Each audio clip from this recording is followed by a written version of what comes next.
গুরু কি করছেন? একবার বিপিএলটা নিয়ে ভাবছেন না কেন? দেখেছেন কি করেছে? হোস্টের বিপিএল, খালি হোস্ট আর হোস্ট। এই 2 ম্যাচ বাকি আছে, ঢাকা ক্যাপিটালসের লিয়ে আসছে একটা বাইরের অস্ট্রেলিয়ান হোস্ট।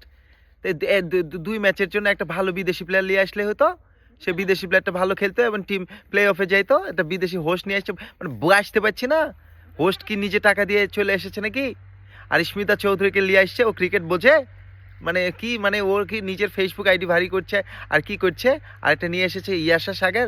সাংবাদিকরা মনে করেন যে একদম ছিঁড়ে খাচ্ছে ওর চেহারা আর ওর বিভিন্ন অ্যাঙ্গেল থেকে যেভাবে ছবি দেখাচ্ছে। পুরুষটা তো ভালো নেই, ছেলে পেলে তো ভালো নেই, এরা তো ভালো নেই, এরা তো কি করছে?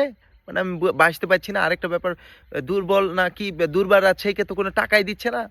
টাকা কি মানে কি বুঝতে পারছি না। এগুলো কালো হচ্ছেটা কি বিপিএল? এটা বাংলাদেশ তো পুরো মান সম্মান খায় দিচ্ছে।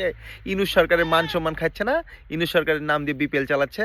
তারপর আবার মজার জিনিস হলো কি, সমীর চৌধুরী বলেছে ইমনকে টাকা দেবে না, কারণ ওকে সন্তুষ্ট করতে পারেনি। বাঁচতে পারছেন? তাহলে সন্তুষ্ট করবে কিভাবে? তো নিয়ে যাও, রুমে নিয়ে যাও, সন্তুষ্ট করছে তোমাকে। হ্যাঁ, তো তাহলে তোমার ছেলেকে দিয়ে খেলাও। তোমার ছেলেকে দিয়ে খেলাইলে তো সুন্দর হবে, হবে না? তোমার ছেলে কোনো টাকাও নিবে না। মানে মামুর বাড়ির আবদার পাইছো, একটা পেশাদার ক্রিকেটারকে দিয়ে যা ইচ্ছা তাই করেছ। এই খেলা তো এইসব, এগুলো কোনো মানে হচ্ছে না। বিপিএল এসব কোনো মানে নেই। হ্যাঁ, বিদেশি প্লেয়াররা বয়কট করেছে না অনেকগুলো, বিপিএল কোনো মানে নেই। পাকিস্তান আর বাংলাদেশ খেলা হচ্ছে, আবার যুদ্ধ লাগেছিল, ওই যুদ্ধ লাগছে। আর কোনো দেশের কোনো প্লেয়ার নেই। জিম্বাবুর কিছু আছে, আয়ারল্যান্ডের আছে মানসি মুন্সি। আমার যদি খেলা হতো আমি পঞ্চগড় প্রিমিয়ার লিগে নিতাম না। রাজশাহী প্রিমিয়ার লিগ আর ঢাকা প্রিমিয়ার লিগ, বিপিএল তো দূরের কথা। ওই সমস্ত লিয়ে এসেছে, ফ্লপের পরে ফ্লপ।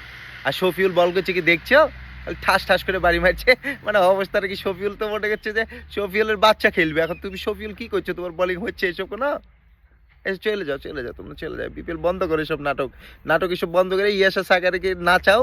লিয়ে এসেছো বাইরে থেকে। আর এই যে একটা অস্ট্রেলিয়ার হোস্ট লিয়ে এসেছে, ওর ইংরেজি তো বোঝা যাচ্ছে না।